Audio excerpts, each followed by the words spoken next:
8 రకాలుగా దీర్ఘరోగాల్ని మందులు లేకుండా తగ్గించుకుని ఆరోగ్యకరమైన జీవితాన్ని పొందటం కొరకు లాంగ్ క్యాంప్స్, తక్కువ డబ్బులు ఎక్కువ రోజులు ఉండే ఫెసిలిటీస్ని 45 రోజుల నుంచి 90 రోజుల పాటు ఉండే అవకాశాన్ని మన ఆరోగ్యాలయంలో ప్రారంభించాం. అలాంటి లాంగ్ స్పెషల్ క్యాంప్స్ గురించి వీడియోస్లో కింద స్క్రోలింగ్లో కనపడుతుంది. అవి చూసుకుని ఆశ్రమానికి సంప్రదించి వివరాలు తెలుసుకుని న్యాచురోపతి విధానం ద్వారా జరిగే ఆరోగ్య లాభాలందరూ మీరు పొందగలరు. ఆరోగ్యాభిలాషులందరికీ నా హృదయపూర్వక నమస్కారములు.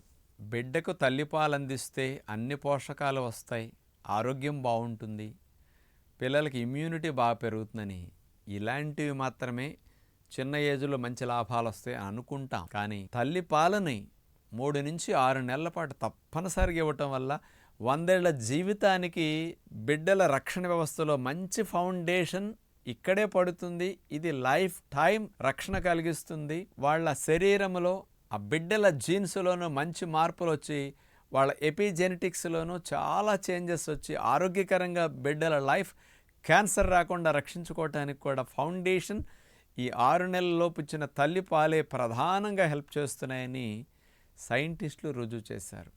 అంచేత తల్లిపాల యొక్క ఇంపార్టెన్స్ బిడ్డ ఆరోగ్యంతో పాటు 100 ఏళ్ల జీవితానికి రబ్బులు రాకుండా రక్షించడానికి ఎలా ఉపయోగపడుతున్నాయి, అసలు ఎందుకు ఉపయోగపడుతున్నాయి అనే వాస్తవాల్ని ఈరోజు మీకు అవగాహన కలిగించబోతున్నాను. పంది 20 పిల్లల్ని పెడుతుంది, 20 పిల్లలకి పాలను సరిపడా ఇవ్వగలుగుతుంది. ఒక్క పిల్లాడికి పాలు ఇవ్వటానికి కూడా ఈ రోజుల్లో ఎంతో ఇబ్బందులు పడాల్సి వస్తుంది. 1-2 నెలలు కూడా తల్లిపాలు ముట్టని బిడ్డలు ఎంతమంది కనపడుతున్నారు సమాజంలో. అలాంటి స్థితి మనకు ఎందుకు వస్తుంది? పులి 7 పిల్లలకి కొన్ని నెలల పాటు పాలు ఇస్తుంది. కుక్క 7 పిల్లలు పెడుతుంది. 5-6 నెలలు పైబడి కుక్క పిల్లలు చక్క అమ్మ దగ్గర పాలు తాగుతూనే ఉంటాయి. అన్నిటికీ పాలు అన్ని జీవులు ఇవ్వగలుగుతుంటే ఒక్కళ్ళకి ఇవ్వటానికి మనకి ఎందుకు ఇట్లా ఇబ్బంది అంటే మన జీవనశైలి, మన ఆహారం. ఇప్పుడు నేనైతే 3 సంవత్సరాలు తల్లిపాలు త్రాగాను. తల్లులు చెప్తారు కదా మనకి, పూర్వం రోజుల్లో 4-5 ఏళ్ళు వచ్చినా చివరి పిల్లలు, ఆఖరి పిల్లలు తల్లిపాలు త్రాగేవారు. బాగా ఆడుకోవడానికి వచ్చి మా అమ్మ కనపట్టలేదు, నాకు ఆకలిస్తున్నది అనేవారు. అంత ఆడుకునే పిల్లలు కూడా చంకెక్కి అమ్మ దగ్గర పాలు తాగి మళ్ళీ వచ్చి ఆడుకునేవారు. అంతకాలం పాటు తల్లికి పాలు రావటం అనేది శరీర నిర్మాణంలో ఉంది. మన జీవనశైలి, ఆహారపు అలవాట్లు మంచిగా లేక ఈ రోజుల్లో ఇలాంటి స్థితి వచ్చింది అంటే కన్న బిడ్డలకి సరిగా పాలు ఇవ్వలేకపోతే ఆ బిడ్డల భవిష్యత్తు చాలా ఇబ్బందికరంగా ఉంటుంది. మేము గేదె పాలు, ఆవు పాలు పడుతున్నాం కదా, టీవీల్లో చూపించినట్టు రకరకాల కాస్ట్లీ మిల్క్ తెచ్చి ఆ పౌడర్లు కల్పిస్తున్నాం కదా అనుకుంటారు. వాటన్నిటిలో మీ బిడ్డలకు పోషకాలు మాత్రమే వస్తాయి, కానీ జీవితానికి సరిపడా ఆరోగ్యం మాత్రం వెళ్ళదు.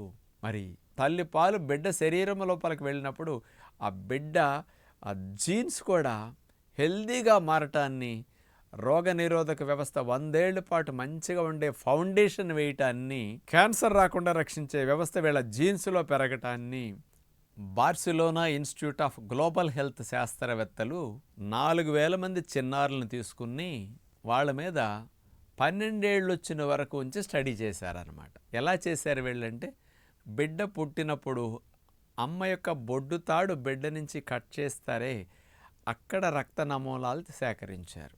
వాటిని విశ్లేషించి పక్కన పెట్టి ఈ బిడ్డలు తల్లిపాలు ఎన్నాళ్ళు త్రాగారు, తల్లిపాలు త్రాగని వారు ఎంతమంది, ఈ డేటా కూడా పక్కన పెట్టుకున్నారు. 12 సంవత్సరాలు వయసు వచ్చిన తర్వాత మళ్ళా రక్త నమూనాలు తీసి సేకరించి మళ్ళా పరీక్షలు చేస్తే ఎవరైతే తల్లిపాలు బాగా మొదట 3 నెలలు, 4 నెలల నుంచి 6 నెలల వరకు బాగా త్రాగారో అలాంటి బిడ్డల్లో ఇప్పుడు నేను చెప్పిన మార్పులన్నీ బాగా వచ్చాయి. ఎవరైతే తల్లిపాలని అలా అసలు అప్పుడు కూడా తాగకుండా 10-20 రోజులు త్రాగారు, అసలు అది కూడా త్రాగలేదు, అలాంటి బిడ్డల్లో చూస్తే వాళ్ళ జీన్స్లో ఇమ్యూనిటీ తక్కువ, క్యాన్సర్ వచ్చే రిస్కులు ఎక్కువ. ఇలాంటివన్నీ ఫౌండేషన్లోనే ఏదన్నా వైరస్, బ్యాక్టీరియాలు దాడి జరిగినప్పుడు వాళ్ళ డిఎన్ఏలో కూడా చేంజెస్ వస్తాయి కదా, దాన్ని రిపేర్ చేసుకునే సామర్థ్యం కూడా బాడీలో సరిగా ఉండదు, రక్షణ వ్యవస్థ సరిగా లేకపోతే. ఇలాంటివన్నీ తల్లిపాలు తాగని పిల్లల్లో ఎక్కువ ఉంటున్నాయి, తాగిన వాళ్ళు లేవని స్పష్టంగా రుజువైందనమాట. ఈ రోజుల్లో 100కి 11 నుంచి 15 మందికి క్యాన్సర్లు ఎక్కువ కనపడుతున్నాయి.